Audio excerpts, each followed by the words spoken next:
Trump is 80. He accused Biden, of course, of being too old for the job, but Trump is beginning to show his age as well. And I think also he just talks about too many things. For example, in his press conference after the NATO summit yesterday, he started to talk about Toyota expanding car production in the United States. Maybe good news for him, but not exactly a NATO central topic. And when you're ranging over so many different issues in a kind of freestyle stream of consciousness, it does increase the chance that you're going to slip up. President Trump has left the NATO summit in Ankara after 2 days of talks with fellow leaders, but the president made a few gaffes. Here's one of them.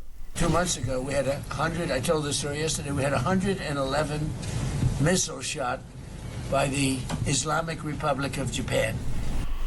Japan, Iran, potato, easily done. And then he echoed a mistake once made by his predecessor, Joe Biden. He was taking questions alongside Ukraine's President Volodymyr Zelensky, but got him muddled with someone quite important else entirely. Do you have a question for President Putin, please? Do you have a question for President Putin? Not Zelensky. Putin. What would you like to ask him? Well, that was President Trump trying to style out accidentally calling Volodymyr Zelensky President Putin, which might sound amusing, but at a time when America has renewed attacks on Iran and Russia is lashing out at Ukraine, does it get in the way of business? Jamie Shea was a senior NATO official serving as Deputy Assistant Secretary General for Emerging Security Challenges and joins us now. Good morning. Good morning, Kate. Can we talk first about the summit and what's actually been achieved? Because, Ukraine has got these licenses to build missile systems, air defence systems, which is obviously significant. There were no huge moments of tension, although there were some smaller ones. But ultimately, America is back attacking Iran again, and the peace deal looks in doubt. Was it a good summit? Was it useful? What do you make of it? Well, it's always the glass is half empty and the glass is half full, isn't it? I mean, on the glass half full side, President Trump did recommit to NATO, particularly in the private meeting he had with NATO leaders before the summit finished. That's particularly given what Trump has said in the past about the US withdrawing from the alliance or not implementing security guarantees. That was obviously what the Europeans wanted to hear. Yes, he's now much more positive about Ukraine. He's no longer saying that Putin has all the cards and Zelensky has none. That's that Patriot production decision that you referred to, although yes, it's not going to be implemented overnight. And Trump did seem to give finally the Europeans a little bit of credit for what he's been asking them to do, which is to spend more money on defence, up to that figure of 5% of GDP, and to shift the burden of the day-to-day functioning of NATO from the United States onto the Europeans. But in a cosmic strategic sense, you're right. I don't think it's a summit that's going to go down in history. Trump did not cancel, for example, the quite significant withdrawal of American forces from the NATO force structure. So it's not as if he's bringing the United States back into the alliance big time. That shift to the Europeans will continue. On Ukraine, he didn't say that the US will again go back to supplying Ukraine free of charge with all of the military equipment that it needs. The US will still sell those weapons to Ukraine, and the delivery times will not be particularly fast. And again, on Iran, yes, you're right. I mean, the last thing the Europeans wanted was a resumption of major hostilities against Iran, because that takes us back to the terrible situation we were in a couple of months ago, with the European economies under pressure, rising oil prices, inflation, increased borrowing costs. And of course, it's not going to be easy in those kind of circumstances for the Europeans to come up with a lot of extra cash for defence, as Trump wants them to do. Yeah, and we've talked already this morning with our business correspondent Dominic O'Connell about what that is doing to the oil price, that instability.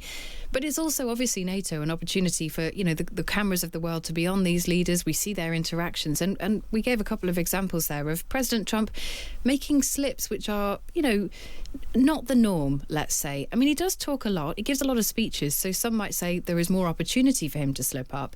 But for example, when President Biden did the same thing and called Zelensky Putin, it marked the beginning of the end for him. It was a real moment. It also happened at NATO. Do you think people treat President Trump differently? I think to some degree, yes, because unlike Biden, he deliberately does like to provoke. You see that with the way he treats his guests sometimes in the Oval Office in the full glare of cameras. And he does over-communicate to some degree. Biden, would give a press conference every 6 months or so. And with Trump, as you rightly say, Kate, we have speeches and endless press conferences every single day, which vastly increases the chance that you're going to slip up. Trump is 80. He accused Biden, of course, of being too old for the job, but Trump is beginning to show his age as well. And I think also he just talks about too many things. For example, in his press conference after the NATO summit yesterday, he started to talk about Toyota expanding car production in the United States. Maybe good news for him, but not exactly a NATO central topic. And when you're ranging over so many different issues in a kind of freestyle stream of consciousness, it does increase the chance that you're going to slip up. But there's a tradition, of course, of US presidents doing this. George W. Bush once confused Slovenia with Slovakia. His father, George H.W. Bush, didn't know what a barcode was, and so on and so forth. So I think, clearly given the pressures of the job, these things are endemic. You're going to slip up from time to time. I think in the case of Trump, everybody immediately knows it's a mistake and not something that he's done deliberately. And yes, because he is in this mode of constantly communicating all of the time, the expectations are greater that he's going to slip up in this way. Yeah, I think that's an interesting one. Jamie, thank you very much. That is Jamie Shea, the senior NATO official serving as Deputy Assistant Secretary General for Emerging Security Challenges. Is that too forgiving, though? I wonder. It's very generous, that, I think. But I just wonder whether we've become boiled frogs when it comes to Trump.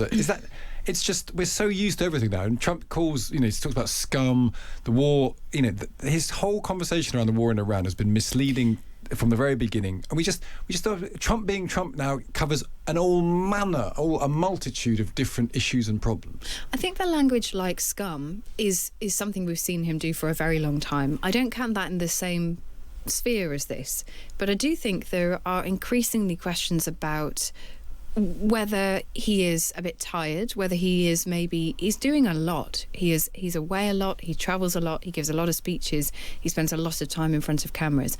On the one hand, that probably does mean you are more likely to slip up. But I think, calling President Zelensky President Putin may be understandable, but the fact that we're marking it now means that if it keeps happening, or we keep seeing things like that happen, I think people will start to just question, do we need to have a think about this? I mean, he is of an age where that does start to happen. Well, bearing in mind what happened to Biden, we have to talk about it because I think this cost Biden his job, rightly so. But if I said to you, a bloke called Iranian scum said the Islamic Republic of Japan called Zelensky Putin and seemed to fall asleep, you'd think I was talking about an elderly uncle who you'd be cautious about inviting to a family meal. But then we are talking about the most important, most powerful, most important man in the world. But then again, he is also incredibly sharp, as we were hearing there. He ranges widely from topic to topic, often, talking about things in depth.